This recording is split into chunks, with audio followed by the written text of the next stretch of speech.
ಪಠ್ಯಪುಸ್ತಕದಲ್ಲಿ ಅನಗತ್ಯ ಗೊಂದಲ ಸೃಷ್ಟಿಸಿರುವ ರಾಷ್ಟ್ರಕವಿ ಕುವೆಂಪು ಹಾಗೂ ನಾಡಗೀತೆಗೆ ಅಪಮಾನ ಮಾಡಿರುವ ರೋಹಿತ್ ಚಕ್ರತೀರ್ಥ ನೇತೃತ್ವದ ಪಠ್ಯ ಪರಿಷ್ಕರಣಾ ಸಮಿತಿಯನ್ನು ಕೂಡಲೇ ರದ್ದುಗೊಳಿಸಿ ಎಂದು ಕೆಪಿಸಿಸಿ ಅಧ್ಯಕ್ಷ ಡಿಕೆ ಶಿವಕುಮಾರ್ ಅವರು ಸರ್ಕಾರವನ್ನು ಆಗ್ರಹಿಸಿದ್ದಾರೆ. ಬೆಂಗಳೂರಿನ ರೇಸ್ಕೋರ್ಸ್ ರಸ್ತೆಯ ಕಾಂಗ್ರೆಸ್ ಭವನದಲ್ಲಿ ಪತ್ರಿಕಾಗೋಷ್ಠಿಯಲ್ಲಿ ಮಾತನಾಡಿದ ಅವರು, ಶಿಕ್ಷಣ ಸಚಿವ ನಾಗೇಶ್ ಹಾಗೂ ಬಿಜೆಪಿ ಸರ್ಕಾರ ಪಠ್ಯಪುಸ್ತಕ ವಿಚಾರವಾಗಿ ರಾಜ್ಯದಲ್ಲಿ ಗೊಂದಲ ನಿರ್ಮಾಣ ಮಾಡುತ್ತಿದ್ದು, ಇತಿಹಾಸವನ್ನು ಯಾರಿಂದಲೂ ಬದಲಿಸಲು ಸಾಧ್ಯವಿಲ್ಲ.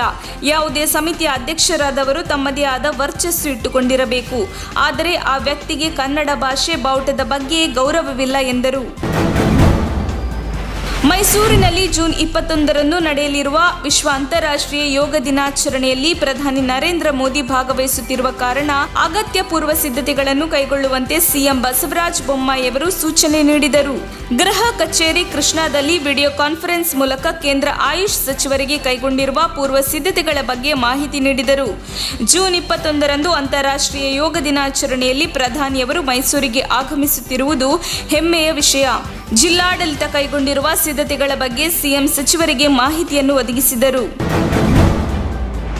ಪತ್ರಕರ್ತರ ಸೋಗಿನಲ್ಲಿದ್ದ 3 ಕಿಡಿಗೇಡಿಗಳು ಏಕಾಏಕಿ ವೇದಿಕೆ ಮೇಲೆ ಹತ್ತಿ ರಾಷ್ಟ್ರೀಯ ರೈತ ಮುಖಂಡರಾದ ರಾಕೇಶ್ ಟಿಕಾಯಿತ್, ಯದುವೀರ್ ಸಿಂಗ್ ಮೇಲೆ ಕಪ್ಪು ಮಸಿ ಎರಚಿದ್ದು, ರೈತ ಮುಖಂಡ ಕೋಡಿಹಳ್ಳಿ ಚಂದ್ರಶೇಖರ್ ಅವರ ಮೇಲಿನ ಭ್ರಷ್ಟಾಚಾರ ಪ್ರಕರಣದ ವಿಚಾರವಾಗಿ ಮಾತನಾಡುತ್ತಿದ್ದ ವೇಳೆ ಶಂಕಿತ ಬಿಜೆಪಿ ಕಾರ್ಯಕರ್ತರು ಟಿಕಾಯಿತ್ ಹಲ್ಲೆ ನಡೆಸಿದ್ದಾರೆ. ಪತ್ರಕರ್ತರ ಸೋಗಿನಲ್ಲಿ ವೇದಿಕೆಗೆ ತೆರಳಿದ ಕಿಡಿಗೇಡಿಗಳು ಮಾಧ್ಯಮವೊಂದರ ಲೋಗೋ ಕೇಬಲ್ನಿಂದ ಟಿಕಾಯಿತ್ ಮೇಲೆ ಹಲ್ಲೆ ನಡೆಸಿದ್ದಾರೆ. ಈ ವೇಳೆ ಮತ್ತೋರ್ವ ಮಸಿ ಎರಚಿದ್ದಾನೆ. ಬಳಿಕ ಮೋದಿ ಮೋದಿ ಎಂದು ಘೋಷಣೆ ಕೂಗಿದ್ದಾರೆ. ಸಭೆಯಲ್ಲಿದ್ದ ರೈತ ಮುಖಂಡರು ಕಿಡಿಗೇಡಿಗಳನ್ನು ಹಿಡಿದು ಸಭಾಂಗಣದಲ್ಲೇ ಹಿಗ್ಗಾಮುಗ್ಗಾ ಥಳಿಸಿದ್ದಾರೆ. ಬ್ರಿಟಿಷರ ಕಾಲದಲ್ಲೇ ಆರ್ಯರು ದ್ರಾವಿಡರು ಚರ್ಚೆಯ ಸೃಷ್ಟಿಯಾಗಿದ್ದು, ಆದರೆ ಆರ್ಯರು ಹೊರಗಿನವರಲ್ಲ ಎಂಬುದಕ್ಕೆ ವೈಜ್ಞಾನಿಕ ಪುರಾವೆ ಇದೆ. ಈಗ ಆರ್ಯರು ದ್ರಾವಿಡರು ಚರ್ಚೆ ಹುಟ್ಟುಹಾಕುವುದು ಸಿದ್ದರಾಮಯ್ಯಗೆ ಶೋಭೆ ತರುವುದಿಲ್ಲ ಎಂದು ಮಾಜಿ ಸಿಎಂ ಸಿದ್ದು ವಿರುದ್ಧ ಕೇಂದ್ರ ಸಾಮಾಜಿಕ ನ್ಯಾಯ ಮತ್ತು ಸಬಲೀಕರಣ ಸಚಿವ ಎ ನಾರಾಯಣಸ್ವಾಮಿ ಕಿಡಿಕಾರಿದ್ದಾರೆ. ಚಿತ್ರದುರ್ಗ ನಗರದಲ್ಲಿ ಸುದ್ದಿಗೋಷ್ಠಿ ನಡೆಸಿ ಮಾತನಾಡಿದ ಅವರು, ಹೆಡ್ಗೇವಾರ್ ಅವರ ಸಾಮಾಜಿಕ ಕಳಕಳಿ ಹಾಗೂ ಅನೇಕ ವಿಚಾರಧಾರೆಗಳು ಮತ್ತು ಹಿಂದುತ್ವದ ಸಿದ್ಧಾಂತದ ಮೇಲೆ ರೂಪುಗೊಂಡ ರಾಜಕೀಯ ಪಕ್ಷ ಬಿಜೆಪಿ. 18 ರಾಜ್ಯಗಳಲ್ಲಿ ನಮ್ಮ ಪಕ್ಷ ಸಮ್ಮಿಶ್ರ ಸರ್ಕಾರಗಳಿವೆ. ಜನರು ಕೊಟ್ಟಂತಹ ಅಧಿಕಾರ ಹಿಡಿದ ಬಿಜೆಪಿ ಸರ್ಕಾರ ದೇಶವನ್ನು ಅಭಿವೃದ್ಧಿಯತ್ತ ಕೊಂಡೊಯ್ಯಲಾಗುತ್ತಿದೆ ಎಂದರು.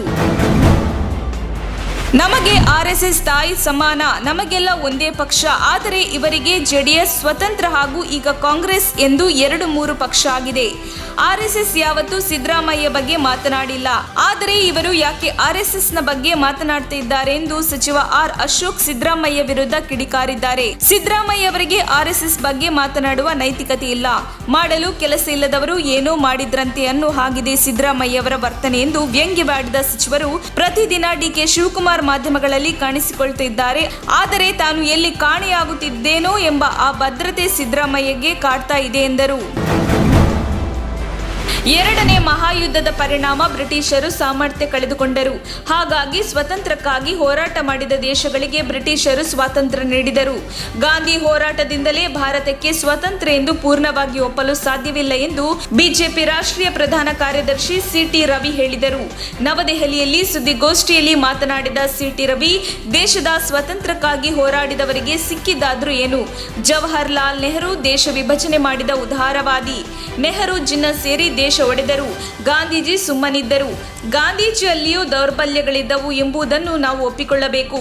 ದೇಶ ವಿಭಜನೆಯಾದ ಪರಿಣಾಮ ಅತ್ಯಾಚಾರ, ಮತಾಂತರಗಳು ನಡೆದವು ಎಂದು ಹೇಳಿದರು. ರೈತ ನಾಯಕ ರಾಕೇಶ್ ಟಿಕಾಯಿತ್ ಮೇಲೆ ಹಲ್ಲೆ ಖಂಡನೀಯ.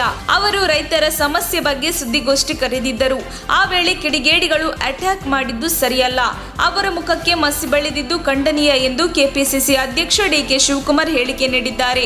ಒಬ್ಬ ರೈತ ನಾಯಕನಿಗೆ ಹೀಗೆ ಮಾಡುತ್ತಾರೆ ಅಂದ್ರೆ ಹೇಗೆ? ಅವರಿಗೆ ಮಸಿ ಬೆಳೆಯುವುದು ರೈತರಿಗೆ ಮಾಡಿದ ಅಪಮಾನ. ನಾನು ಇದನ್ನು ತೀವ್ರವಾಗಿ ಖಂಡಿಸುತ್ತೇನೆ. ಕೂಡಲೇ ಕಿಡಿಗೇಡಿಗಳ ವಿರುದ್ಧ ಕ್ರಮ ಜರುಗಿಸಬೇಕು ಎಂದು ಡಿಕೆ ಶಿವಕುಮಾರ್ ಆಕ್ರೋಶ ವ್ಯಕ್ತಪಡಿಸಿದ್ದಾರೆ.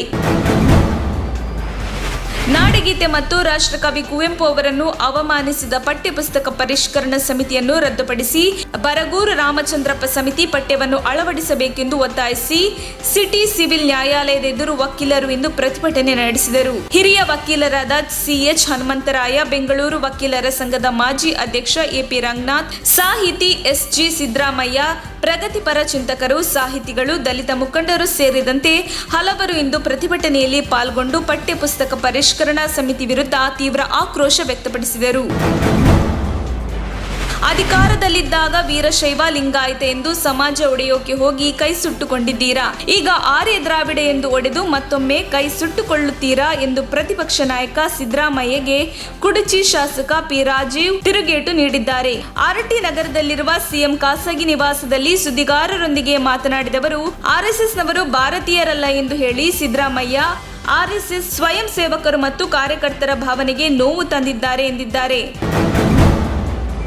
ಮಾಜಿ ಸಚಿವ ರಮೇಶ್ ಜಾರಕಿಹೊಳಿ ಅಶ್ಲೀಲ ಸಿಡಿ ಬಹಿರಂಗ ಪ್ರಕರಣಕ್ಕೆ ಸಂಬಂಧಿಸಿದ ವಿಚಾರಣೆಯನ್ನು ಹೈಕೋರ್ಟ್ ಏಕಸದಸ್ಯ ಪೀಠ ಜೂನ್ 27ಕ್ಕೆ ಮುಂದೂಡಿದ್ದು, ಸಂತ್ರಸ್ತ ಯುವತಿ ಪರ ಸುಪ್ರೀಂ ಕೋರ್ಟ್ ಹಿರಿಯ ವಕೀಲೆ ಇಂದಿರಾ ಜೈಸಿಂಗ್ ವಾದ ಮಂಡನೆಗೆ ಸಮಯ ಕೋರಿಕೆ ಹಿನ್ನೆಲೆಯಲ್ಲಿ ನ್ಯಾಯಾಲಯ ವಿಚಾರಣೆಯನ್ನು ಮುಂದೂಡಿಕೆ ಮಾಡಿದೆ. ಯುವತಿ ಎಸ್ಐಟಿ ತನಿಖೆ ಪ್ರಶ್ನಿಸಿ ಸಲ್ಲಿಸಿರುವ ಮತ್ತು ಪ್ರಕರಣದಲ್ಲಿ ಆರೋಪ ಎದುರಿಸುತ್ತಿರುವ ನರೇಶ್ ಗೌಡ, ಶ್ರವಣ್ ವಿರುದ್ಧ ಕೇಸ್ ರದ್ದು ಕೋರಿ 2 ಅರ್ಜಿಗಳನ್ನು ಸಲ್ಲಿಸಿದ್ದಾರೆ.